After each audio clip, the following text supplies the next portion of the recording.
Modern person होने में और कॉम्प्लेक्स होने में बहुत फर्क है। मैं हमेशा कहती हूँ कि मॉडर्न होना ये नहीं कि आप अपनी बताएं कि हमारा बच्चे को तो उर्दू में बहुत वीक है और अंग्रेजी ही आती है। मैं अपनी बच्ची को कहती हूँ अब तुम्हारा टाइम स्टार्ट हुआ है, पंजाबी बोलो। यस, मुझसे पंजाबी में बात करो, क्योंकि मुझे लगता है कि मेरे पेरेंट्स ने बड़ी गलती की थी। मेरा मियाँ अभी तक मुझे कहता है मैंने शादी के बाद पंजाबी बोलना शुरू की, और उससे पहले मुझे शर्म महसूस होती थी, क्योंकि आई डोंट नो कहाँ से ये स्कूल ऑफ थॉट आया था कि अम्मा अब्बा हम पंजाबी हैं, कम ऑन, तो पंजाबी बोलने में क्यों शर्म। अम्मी अब्बू ने सारी जिंदगी घर में पंजाबी नहीं बोली। शादी के बाद जब माहौल देखा और प्रैक्टिकल लाइफ में मैं कहती हूँ कि वही इंसान कामयाब है जिसको पंजाबी बोलना आती है। हम यहाँ पे शर्म महसूस करते हैं कि हमारा बच्चा जो है वो नहीं बोलेगा। बिल्कुल सही आप उसको उर्दू भी अच्छी सिखाएं, तमीज से बोले, गुलाबी उर्दू ना बोले, पंजाबी भी उसको समझ आए, वो पंजाबी भी बोले और अंग्रेजी भी बोले, हो सके तो एक आध जबान उसको और सिखाएं। बिल्कुल सही कह रहे हैं आप। अच्छा, पंजाबी से मुझे याद आया कि मेरी पंजाबी बहुत ज्यादा अजीबोगरीब है, गुलाबी जैसे अभी आपने वर्ड बोला, तो मुझे टीवी चैनल ने बुलाया कि आपने आना है। मैंने कहा पंजाबी, आई वेंट देयर, मैंने कहा ओह माय गॉड, अब वो सवाल कर रहे हैं और I was constantly speaking in Punjabi. अगर वो प्रोग्राम मैं देख लूं, मुझे इससे बड़ी बेइज्जती हो सकती। मेरा मियां मुझे भी कहता है मैं पंजाबी बोलती हूँ, वो हंस पड़ता है। अच्छा, इसमें मेरा कसूर नहीं है, मैं यहाँ पे कुछ बताना नहीं चाह रही हूँ कि मम्मी डैडी हूँ, नहीं, मैं बड़ी मिडिल क्लास फैमिली से बिलोंग करती हूँ, लेकिन हमारे अम्मा अब्बा ने हमारे अंदर वो थोड़ा सा फीड किया था कि घर में हम उर्दू ही बोलते थे। तो मेरा मियाँ अक्सर मुझे, जब मैं गुस्से में आती हूँ तो अब मैं पंजाबी बोलती हूँ, हमारी पंजाबी मदर्स होती हैं, एंड ही सेज तुम पंजाबी ना बोलो प्लीज, तुम नॉर्मल बात करो। तो ये है, ये हमने भुगता है। अब जो हम मदर्स बन रही हैं, आई थिंक वी रियलाइज कि नई बच्चों को जो है वो आना चाहिए अपनी लैंग्वेज, उस पे कोई शर्म महसूस नहीं। आप देखें ना, सिंध जाते हैं लोग तो वहां पे सिंधी बोली जाती है, मुल्तान जाते हैं सिराइकी बोली जाती है। ये वाहिद पंजाबी हमारी जबान है जिसको अगर हम पंजाब में बोले तो हमें इस पे शर्म महसूस होती है। क्यों?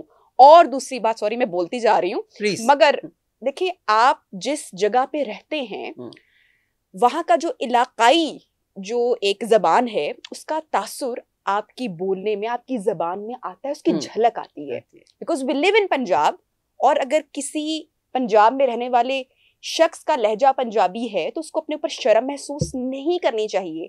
पठान है, पुश्तो बोलते हैं तो वो बोलते हैं अपने अंदाज में, उनकी झलक आती है उनकी जबान में। तो ये कॉम्प्लेक्स से मेरे ख्याल से हमें अपने आप को फ्री करने की बहुत जरूरत है। अच्छा, यहाँ पे आपने बड़ा प्यारा बहुत बोल दिया। अच्छा, Punjabi is a very nice language, उसके लोग जरा इसलिए घबराते हैं। मेरे घर में भी कभी पंजाबी हमसे नहीं बोली गई, तो मैं जब पंजाबी बोलती हूँ तो वो बहुत ऑड पंजाबी लगती है। लगता है मैं अंग्रेजी में बात नाउजुबिल्ला कर रही हूँ। इसका मतलब हरगिज ये नहीं है कि it is I am trying to tell you कि मेरी पंजाबी बड़ी अजीब है, वो है। तो मुझे सब कहते हैं पंजाबी में ना बोलना, बहुत बेइज्जती होती है हमारी, प्लीज पंजाबी में ना बोलना। It's not like this. Punjabi को इसलिए जरा लोग थोड़ा सा घबराते हैं कि उसमें जो गालियों का इस्तेमाल है वो पंजाबी है। वो उर्दू की गाली कोई नहीं है। वो जब बोलते हैं माशाल्लाह हमारे हजरात पंजाबी, वो ऐसी गालियां निकालते हैं, जब पठान बोलते हैं तो उनकी समझ नहीं आती कौन सी गाली दे रहे हैं, लेकिन पंजाबियों की समझ आती है। इसलिए लगता है कि पंजाबी जबान ऐसी है। और मुझे किसी ने बड़ी प्यारी बात की थी कि जब आपको थोड़ा सा बच्चों को भी, आप तब कि जब बच्चों को तू और तुसी की तमीज हो जाए तो बच्चे बोल सकते हैं। यस, बिल्कुल ये बड़ा प्यारा। आप देखें ना, सिखों की कितनी खूबसूरत पंजाबी है। I love it. हमारे यहाँ जो है वो थोड़ा सा लगता है कि बंदा लड़ रहा है। तो तू और तुसी की, आपकी तमीज का जब फर्क आ जाएगा तो I think it's a beautiful language. बिल्कुल सही कहा आपने, इट लुक्स ब्यूटीफुल। आपने बड़ा अच्छा एग्जांपल दिया कि सिखों की पंजाबी मुझे इतनी पसंद है कि उनको सामने लगा के तो आई वुड लाइक टू यार वैसे बोलना शुरू कर दूं, लेकिन जब मैं बोलती हूँ तो मजाल है उसमें वो मिठास आई, लगता है कि पता नहीं कि मैं नकल कर रही हूँ या you know I am not managing it properly. तो आई बिलीव कि languages, all languages are to be respected and we should speak them in the right way. उनका जो एक जॉनरा है ना जबान का, वो हमारे बच्चों में से बोलना चाहिए। अच्छा, मदर्स में ये ज्यादा होता है, आपका भी इंटरेक्शन मदर्स के साथ ज्यादा रहा होगा, उनमें ये कीड़ा मैं कहती हूँ कि थोड़ा सा जरा हम औरतों में वैसे भी जहाँ पर थोड़े सी वो होते हैं ना कीड़े दीगर चीजों के होते हैं, वहां पर ये अंग्रेजी फोबिया भी हम में ज्यादा आ जाता है। हम चाहते हैं हमारा बच्चा जो है वो चले। बहुत सारे लोग, आपने क्या ऑब्जर्व किया या आपका भी एक्सपीरियंस क्या रहा? जैसे अब मेरे पास गेस्ट आता है ना समटाइम, तो मुझे ना पता चल जाता है कि जूनियर डॉक्टर है या सीनियर डॉक्टर है और कितना एक्सपीरियंस है मिल के बाद। तो आई एम श्योर कि जब पीटीएम्स होती होंगी या स्कूल में पेरेंट्स से कभी मुलाकात होती होगी तो समझ आप भी जाती होंगी, तो कोई बड़ा मजे का कोई एक्सपीरियंस रहा हो? मजा का ये होता है कि अल्लाह पाक की बड़ी मेहरबानी है, उनका बड़ा करम है मेरी जात पर कि मुझे अंग्रेजी जरा थोड़ी सी अच्छी आती है। तो उसमें क्या होता है कि पीटीएम हो रहा है, माँ बैठी है ना सामने, बाप आ गया, बाप की जरा नजर, मैंने आपसे कहा ना अगर उसको टीचर पसंद आ जाए तो वो बेचारा खिलखिलाता रहता है और कुछ नहीं करता। सो देवर आज जी बताएं, तो माँ ने कहा yes let me know about my child, बस इतनी लाइन उसने बोली। तो मेरे दिमाग में आया जब इसने एक लाइन बोल दी है तो शी वुड बी नोइंग अंग्रेजी क्या है। तो मैंने जनाब इंग्लिश में स्टाइल मार के, मेरी आदत है, मैंने स्टाइल मार के ये बताया ही इज डूइंग लाइक, और मैं कभी मियाँ को देखूं तो मुझे ऐसे करके ना देख ही रहा, मैं कभी नहीं भूलूंगी उसकी शक्ल, अगर वो सुनेगा तो कहेगा ओ मैसी। अच्छा वो देखी जाए, मुझे बड़ी प्यारी स्माइल उसके चेहरे पे। तो मेरे दिल में ये ख्याल आया कि ये मुझे अप्रिशिएट कर रहा है कि वाओ कितनी अच्छी बातें बता रही है मेरे बच्चे के बारे में, because I am a type of a person कि मैं ये भी बताऊंगी तुम्हारा बच्चा वॉशरूम में कितना टाइम लगाता है, इसकी निकर आपने कैसे पहनानी है, आपने इसके लंच बॉक्स में क्या भेजा, लंच गंदा था, लंच बॉक्स गंदा था, पानी खराब था, everything that is my habit. तो मैं बता रही हूँ जब सारी बात, अब वो दोनों देख रहे हैं सामने, जैसे आप बैठी हैं माशाल्लाह, वो भी बैठे हुए थे। जब मैंने खत्म किया मैंने कहा जी अब आप बताएं। अब वो दोनों देख रहे हैं, मैं कभी नहीं भूलूंगी, और वो बोल नहीं रहे। हाँ। मैंने वो जब उसके वो इधर बैठा हुआ था, मेरी नजर इसलिए उधर गई, मैं कहा जी आप बताएं तो क्या बोलेंगे अब?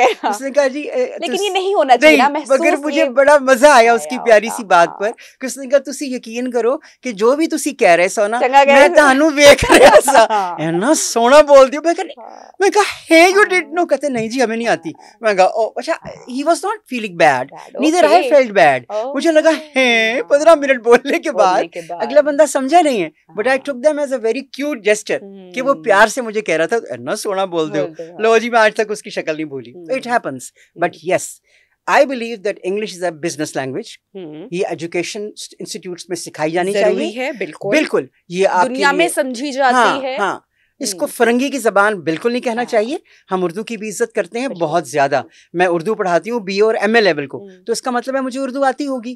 लेकिन अगर किसी बिजनेस मीटिंग में जाऊं और अंग्रेजी बोलूं तो कई दफा ऐसा होता है कि सामने खवातीन खास तौर पे ये फरंगियों की जबान हमारे सामने ना बोला करें, उर्दू बोले। मैं उर्दू में आ जाती हूँ, लेकिन मुझे इस बात की समझ नहीं आई कि जबान से नफरत आप क्यों सिखा रहे हैं, क्यों? आप इसको सिर्फ ये समझें कि ये एजुकेशन में यूज होती है, और ये नफरत हमने अपनी जबान से भी पहले सिखाई जी। और जब हमने देखा कि हमारे बच्चों में इतना वो हो गया, अभी आप देखें ना कि अभी की जो माएँ हैं उनके, हम उर्दू में कहाँ हमारे बच्चे हैं, मैं हर दूसरी मदर को देखती हूँ कि उर्दू में बच्चा भी है, उर्दू की ट्यूशन लगी हुई है, उर्दू के ग्रेड्स अच्छे नहीं आए, क्योंकि वो गैप हमने शर्म महसूस कर करके उसमें वो लिया है। और फिर दूसरा स्कूल ऑफ थॉट ये वाला है कि नफरत सिखाई जा रही है। तो जबान है, ऑल आई से कि आपको लैंग्वेजेस आनी चाहिए, मगर अपनी जबान पर आपको शर्म महसूस हरगिज नहीं करनी चाहिए, मुकम्मल अबूर होना चाहिए। I love to speak in Urdu, depending के सामने कौन है। तो अब मैं पहले ही पूछती हूँ अंग्रेजी में तो नहीं बात करनी, पर मैं मजाल है कोई अंग्रेजी का लफ्ज भी बोल जाऊँ, because I love my language. ऐसा बिल्कुल नहीं है कि मुझे उर्दू पसंद नहीं, आई लव इट। और अच्छा मैंने ये जरूर देखा कि हम जब बच्चों को अलिफ बे कराते हैं तो वो उनके लिए जरा टाइम लगता है, बहुत ABC जल्दी आती है, और अलिफ बे में क्योंकि मुश्किल है। तो I always tell the parents के परेशान ना हो, 5वीं जमात तक जाने दें, आपका बच्चा औसम हो जाएगा। बोल रहा है ना उर्दू, घर में बेचारा उर्दू ही सीखता है ना, आप लोग बोलते ही उर्दू है तो उसकी उर्दू अच्छी हो जाएगी, लिखने में भी और बोलने भी परेशान ना हुआ करें। बट पेरेंट्स बिकम परेशान।